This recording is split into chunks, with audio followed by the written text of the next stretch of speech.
السلام عليكم ورحمة الله وبركاته. الحمد لله رب العالمين والعاقبة للمتقين والصلاة والسلام على سيد الأنبياء والمرسلين. أما بعد فأعوذ بالله من الشيطان الرجيم. بسم الله الرحمن الرحيم. سبحانك لا علم لنا إلا ما علمتنا إنك أنت العليم الحكيم. رب اشرح لي صدري ويسر لي أمري واحلل عقدة من لساني يفقهوا قولي.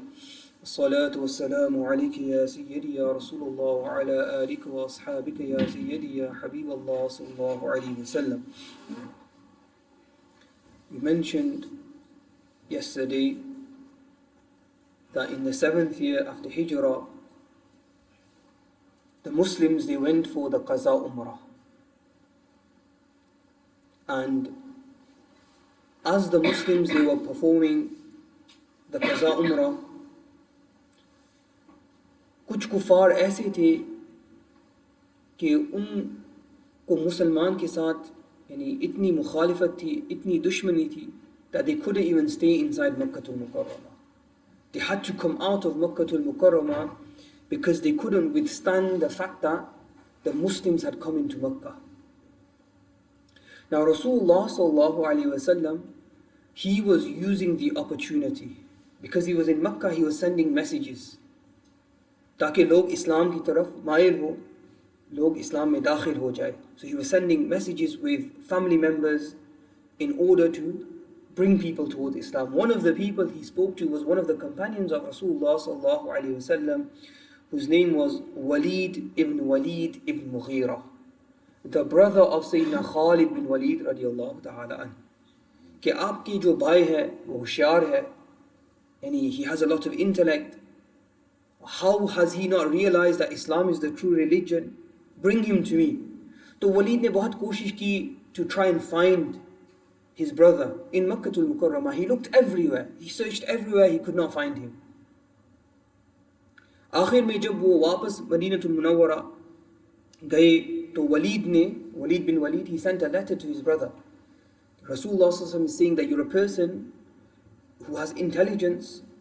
How have you not recognized? अभी तक आपने पहचाना नहीं कि इस्लाम हक है, that Islam is the true religion. So Khalid bin Walid, this was one of the beauties of the Treaty of Hudaybiyah. So everyone thought that it was a defeat for the Muslims. Lekin Rasulullah sallallahu alaihi wasallam, he knew, the kuffar, they had time to think now. Or Khalid bin Walid, he was thinking over this time that had passed now, that every time I came back from the battle, how I felt. I always felt that something wasn't right. And he started realizing that Islam is the true religion. So he started going to the leaders one by one. He goes to Safwan bin Umayyah, he goes to Ikrama ibn Abi Jahl, and he starts speaking to them. He says to them, look, Islam is the true religion. Islam eventually is going to be dominant. We should accept Islam. We should go to the Prophet sallallahu alaihi wasallam now. Lekin ye logon ne nahi mana. They didn't listen. He went to one person whose name was Uthman bin Talha. He was the son of Talha ibn Abi Talha, who was killed in the battle of Uhud. He was the flag bearer of the kuffar. Now Uthman bin Talha, he was receptive. वो मान गया, कहा कि आप जो बता रहे हैं वो सही है, हमको इस्लाम कबूल करना है. So they two, Sayyidina Khalid bin Walid and Sayyidina Uthman bin Talha radiyallahu ta'ala anhuma, वो मक्कातुल मुकर्रमा से निकले और मदीनतुल मुनव्वरा की जानिब वो गए. They started walking towards Madinatul Munawwara. Just before they entered into Madinatul Munawwara, they meet a third person. Who is this?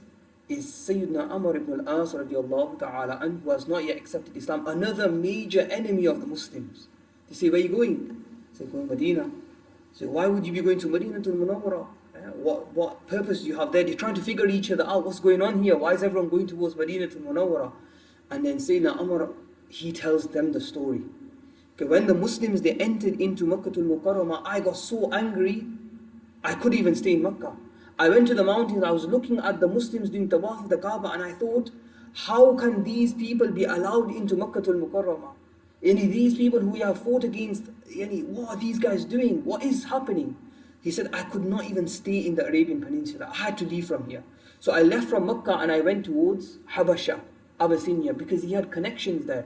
आपको याद होगा कि जब मुसलमान पर बहुत जुल्म हुआ, then in the 5th year Nabawi, the Muslims उन्होंने पहली हिजरत की towards Habasha.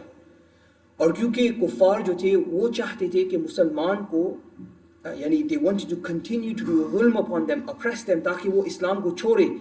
They sent 2 envoys to Habasha. One of them was Amr ibn al-As. So he already had these connections in Habasha, so he went. He has so much enmity towards Islam. He leaves from Makkah, he goes all the way to Abyssinia. When he arrives in Abyssinia, he goes to the king, he meets with Najashi. What does he find? He left from Islam, and where does he come to? He comes to Islam as well. Yani Najashi ne bhi Islam qabul kiya hai. So he thinks wherever I go, no matter where I turn, whichever direction I go to, Islam, he is fine. So on the hands of Najashi now he accepts Islam. वो भी इस्लाम कबूल कर लेता है. And he thinks, I need to go to Medina Munawwara. He is coming from Abyssinia in the direction of Medina. They are coming from Makkah in the direction of Medina. All 3 of them, they meet and they say, where are you going? They say, we're going to accept Islam at the hands of Rasulullah sallallahu alaihi wasallam. जब सहाबा को मालूम होता है तो वो Rasulullah sallam के पास जाते हैं. They go to Rasulullah sallam and says that these people are coming. Rasulullah sallam says that Makkah is sending you its beloved. Yani those people who are जो Makkah के जो प्यारे हैं, Makkah is now sending forth these people to you. So the companions, they go to them, they say, be quick, Rasulullah is waiting for you. These people, they come into Medina Munawwara, but now they are overcome with sadness. Their heads are hanging in shame. They're thinking for 7 years, for more than 7 years, since Rasulullah announced his prophethood. So 13 years in Medina, 7 years up until now, some 20 years, we have been enemies of Rasulullah sallallahu alaihi wasallam. Thinking about all of the pain they've caused to Rasulullah sallallahu alaihi wasallam. So Sayyidina Khalid bin Walid, he's hanging his head and he says, Ya Rasulullah, ashhadu an la ilaha illallah wa ashhadu anna Muhammad Rasulullah. Now I testify that there is no God but Allah and you are the Prophet of Allah. And Rasulullah sallallahu alaihi wasallam says, I was thinking how long it would take you to come to Islam. You're a person who would always recognize the truth. You know, I was thinking it's only a matter of time.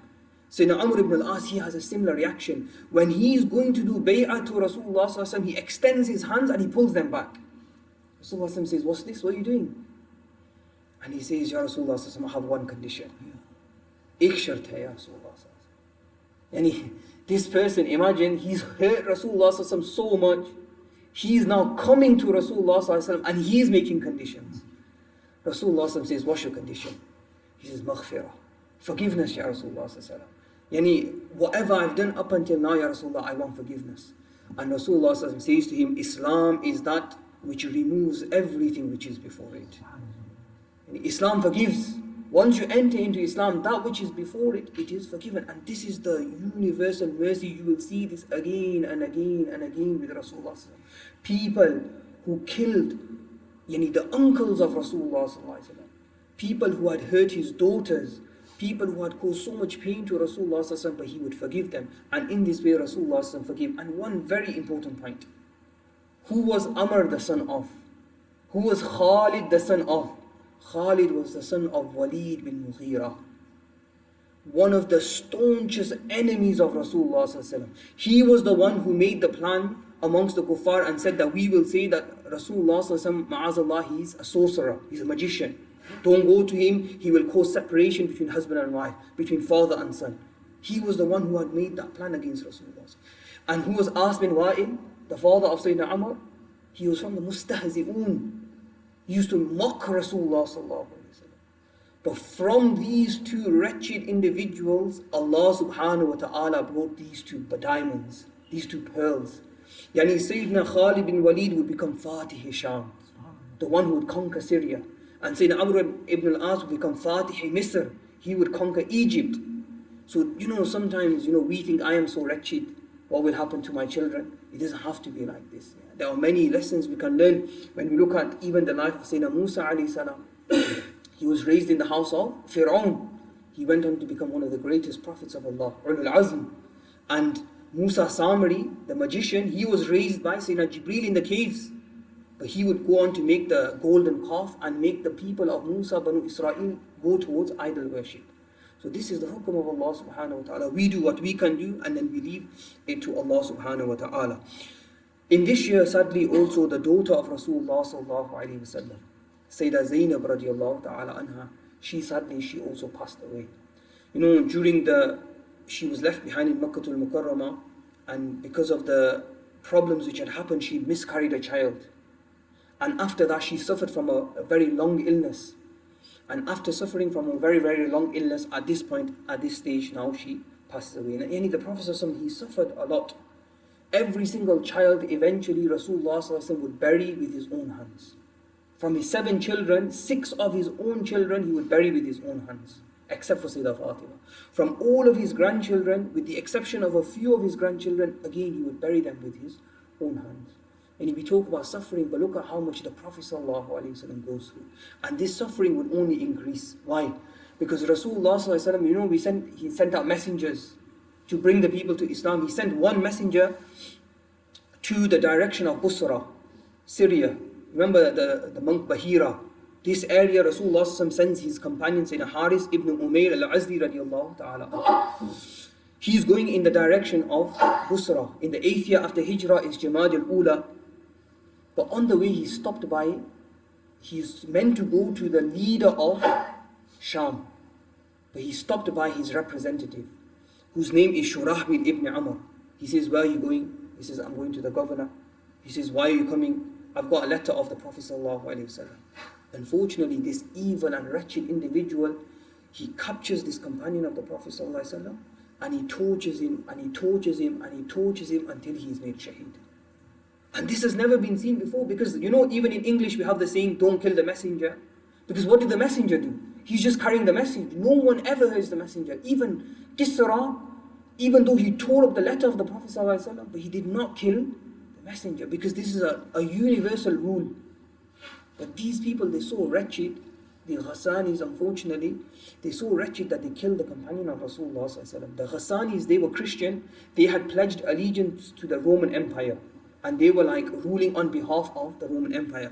Rasulullah ﷺ, he was very upset when he heard this. He brought the companions together and he said, we need to go and perform jihad against these individuals. And these people, they will attack Madinatul Munawwara, so the Muslims had to be proactive in this. In this manner, Rasulullah ﷺ, he brought all of the people together, and this is the battle of Mu'tah will occur. Normally, if the Prophet ﷺ participates in the battle, it's called Ghazwa. And if he doesn't participate, it's called Sariya. This battle, Rasulullah ﷺ wasn't present, but it's still called Ghazwa-i Mu'tah because of the importance of this battle. It was so important, it's given the title of Ghazwa-i Mu'tah. Rasulullah ﷺ gathered 3,000 companions together. This was the greatest number. Generally speaking, it'd be 1,500, 1,600. There was only one other battle in which there was 3,000 companions up until now. The Battle of Ahzab.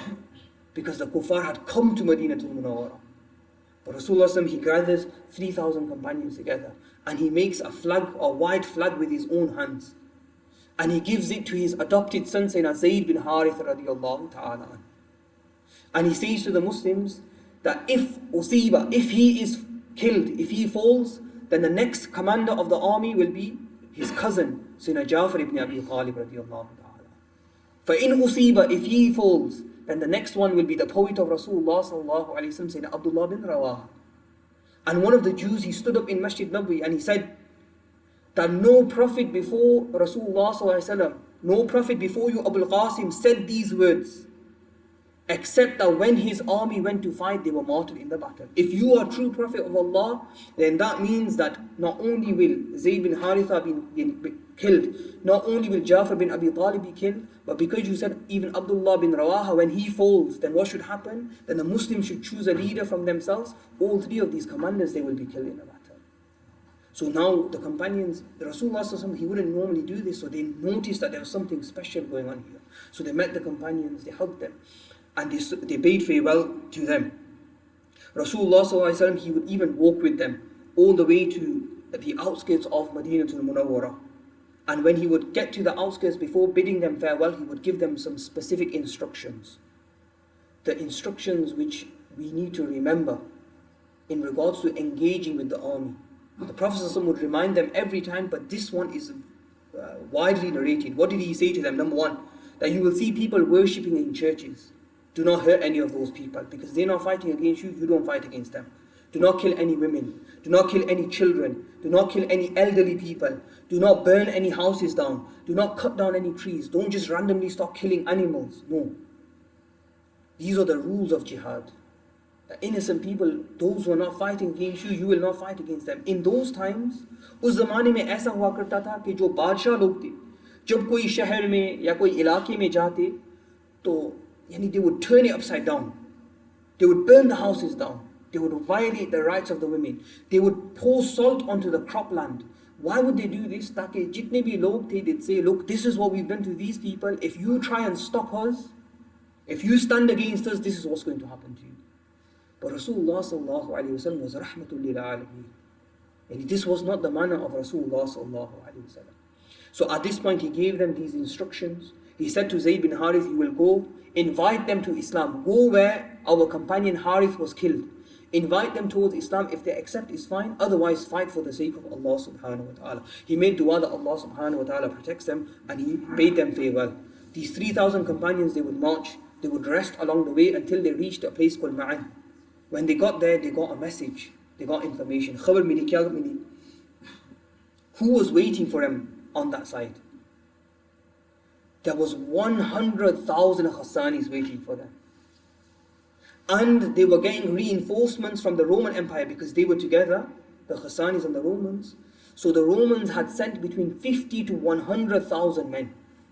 So now how many? 200,000 men they were going to fight against. And you just imagine one companion to how many kuffar? 3,000 against 200,000 men. They stop here now. They think, what shall we do? There's only 3,000 of us, there's 200,000 of them. Sayyidina Zayd bin Harith, he starts writing a letter back to Rasulullah sallallahu alaihi wasallam, but Sayyidina Abdullah bin Rawah, he stands up. He says, why did we come out of Madinatul Munawwarah? Since when did we rely upon numbers? Since when did we rely on military power or military strategy or anything like this? The thing that we have relied upon is the strength of our religion in Allah subhanahu wa ta'ala. We have always relied upon Allah. We came out of Madinatul Munawwarah with one of two intentions, which was shahada, martyrdom, or victory. Has any of this changed? This hasn't changed. So we could march forward. So he rallied the troops and he began to recite poetry. And the Muslims, they marched forward, 3,000 in number, towards the Romans. When they arrived in front of them, they got to the place where Sayyidina Harith radiallahu ta'ala and Mu'ta, where he had been killed. And Sayyidina Zayd bin Harith, he invited them kuffar towards Islam. He said to them, come towards Islam. But instead of accepting the message, they fired arrows back. So Sayyidina Zayd bin Haritha, he prepared his army. He made the rows and they prepared to fight. Now these people, they're fighting hundreds of miles away. But in Madinatul Munawwarah, Rasulullah sallallahu alaihi wasallam is sat upon the mimbar. He sat on Mimbar-e Rasul. And Allah subhanahu wa ta'ala, He's lifted all of the veils between Medina and Mu'tah. And sitting in Madinatul Munawwarah, Rasulullah sallallahu alayhi wasallam is telling them exactly what is happening in this battle. He begins, he says, Zayd bin Harith, he has taken the flag. And Rasulullah's voice is shaking. What does Zayd bin Harith do? After he has organized the troops, he gets down from his horse and he runs into the kuffar. And he begins to fight, and he's fighting until Allah subhanahu wa ta'ala, He gives him the rank of shahada. He's martyred in the way of Allah subhanahu wa ta'ala. So now Sayyidina Ja'far bin Abi Talib, he's the next commander. He gets down from his horse, he picks up the flag and he begins to fight. Again, he throws himself into the kuffar. And as he is fighting, he has the flag in his right arm is severed. The flag falls onto the floor. The flag can't fall onto the floor. The flag always needs to be raised. If the flag goes onto the floor, then the Muslims will feel like they are defeated. They need to rally around the flag. So Sayyidina Ja'far, he comes down and he grabs the flag with his left hand and he gets back onto his horse. And he carries on fighting, they cut off his left arm. So now Sayyidina Ja'far radiallahu ta'ala, he has no arms. He gets back down. At this point he could have said, I've given 2 arms for the sake of Allah, this is enough, let me go back. No. He uses the stumps of his arms to gather the flag from the ground. He gets onto his horse. He holds the flag between his legs. And he continues to move forward into the ranks of the kuffar. Until eventually one of the kafirs, they hit him with such a blow that his body is sliced in half. In Sahih Bukhari is mentioned that Sayyidina Ja'far bin Abi Talib radiallahu ta'ala an, when they found his body, he had over 50 injuries on his body. In some narrations it mentions 90 wounds he had on his body, but not one of them was on his back. All of them were on the front of his body. because he was marching towards the kuffar. Rasulullah sallallahu alayhi wasallam in Madinatul Munawwara, when he mentions this, he stops now, because this is his cousin. Yani, this was that individual who stayed in Habasha for Rasulullah sallallahu alayhi wasallam. He was the one, when he was 20 years old, he stood in front of Najashi and he recited Surah Maryam and he opened the heart of Najashi towards Islam. Now he has come back to Rasulullah sallallahu alaihi wasallam, and after staying for a short while in Madinatul Munawwara, Rasulullah sallallahu alaihi wasallam says we have to go for jihad. He stands up and he goes to represent the Muslims, to fight on behalf of the Muslims. Yani, that individual in regards to whom he said, you resemble me most in character and in mannerisms. Thus in Jafar radiallahu ta'ala, he had young sons. After he was martyred, Rasulullah sallallahu alaihi wasallam would go into the house of Jafar. His wife, Sayyida Asma bint Umays, she says, I had just washed them, I had combed their hair, applied oil to their hair, and Rasulullah came into the house. She called for my sons. And Rasulullah, he held the sons and he was smelling them and he was kissing them. And Sayyida Asma says, at that point I realized that my husband, Sayyidina Jafar radiallahu ta'ala, had been martyred. Rasulullah said to her, you need to do sabr. Don't say anything which is against Quran and Sunnah. Don't beat yourself up. Have sabr in Allah, have faith in Allah subhanahu wa ta'ala. And Rasulullah instructed his family to prepare meals. खाने के लिए इंतज़ाम करना है. For 3 days, the family of Rasulullah would prepare meals for the family of Sayyidina Jafar radiallahu ta'ala. This is where this practice comes from. And Rasulullah said at that time that Allah subhanahu wa ta'ala, He had replaced the wings of Sayyidina Jafar, had replaced the hands of Sayyidina Jafar with wings in Jannah. Meaning, inshaAllah, one day when we enter into Jannah, we will see this companion of Rasulullah sallallahu alayhi wasallam, and he will be flying around in Jannah with these wings, inshaAllah. And this was the sacrifice Sayyidina Jafar gave. He left behind his young children. His son, Sayyidina Abdullah ibn Jafar ibn Abi Talib, when Sayyidina Abdullah bin Umar would see him, do you know how he would do salam to him? He said, Assalamu alayk, yabna dhil junahayn. Yani, peace be upon you, O son of the one with 2 wings. So Sayyidina Jafar radiallahu ta'ala, he was martyred. The flag now goes into the hands of Sayyidina Abdullah bin Rawah. Sayyidina Abdullah hadn't eaten anything for some days. He was just about to eat something when he was given the flag. But now he's given the flag. He says to his nafs, what's stopping you from entering into Jannah? Why are you holding me back? Jannah is right in front of me. So he takes the flag and he marches into the kuffar, and he is martyred as well. And this Sayyidina Abdullah bin Rawaha, who had been at the side of Rasulullah sallallahu alaihi wasallam, who was a great abid, a great worshipper, he also gives his blood for the sake of Allah subhanahu wa ta'ala. Now the kuffar, the Muslims, they gather together. Who can we give the flag to? And so one of the companions, he lifts the flag and he marches towards Sayyidina Khalid bin Walid radiallahu ta'ala. He's only recently accepted Islam. Yani no Muslim hai. Some of them are still remembering what happened in Badr and Uhud and in Ahzab. But they choose Sayyidina Khalid bin Walid. And for 5 days, continuously, they continue fighting against the kuffar. And they're dealing severe blows to the kuffar. On the night of the 5th day, before the fighting of the 6th, Sayyidina Khalid bin Walid, he employs a very interesting strategy. He swaps all of the army around. The right flank becomes the left becomes the right, the front becomes the back becomes the front. He swaps all of the army around. In the morning when the kuffar wake up, they were hearing all of this noise at night time. They think all new people have come now. These are fresh soldiers that have come. And Sayyidina Khalid bin Walid, he tells the Muslims to tie sticks to their horses, so that when they are riding on their horses, the sand will be blown into the air. And he makes gaps between their army, and he tells them from behind, run forward. The Muslims, they will run forward. And so they keep doing this. Now the kuffar, they see this huge cloud of dust. This army of 3,000, they have been fighting for 5 days, and they've lost so many of their men. You know, normally a 200,000 army, you would just walk across them. But they have been unsuccessful for 5 days. Now they think reinforcements are coming, more people are coming. So they keep fighting for 7 days. The Muslims, they chest to chest, they are fighting against the kuffar. And when they see that they think the reinforcements are coming, they start retreating. And Sayyidina Khalid bin Walid radiallahu ta'ala, instead of moving forward, he makes the gap become wider as well. When he sees that they are moving back, Sayyidina Khalid bin Walid, he takes the Muslims and he brings them back to Madinatul Munawwara. When the Muslims, they enter into Madinatul Munawwara, the Muslims, they come out to greet them, to welcome them. Some of them, some of the companions, they start shouting at them. They say to them, why did you come back? You should have gone behind them, you should have chased after them. They called them Furrar.